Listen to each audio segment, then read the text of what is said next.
Real talk sa mga babae sa nahilig sa cheater sa chat ng paling ng patago.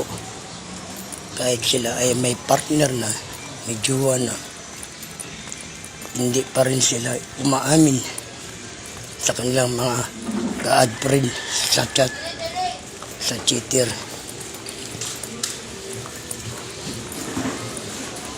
Kahit anong lihim nyo, kahit anong tago nyo,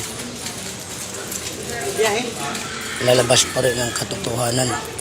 Dahil siya mismo, ang ka-cheater nyo sa chat, siya rin ang maglalabas ng iyong katotohanan sa lihim.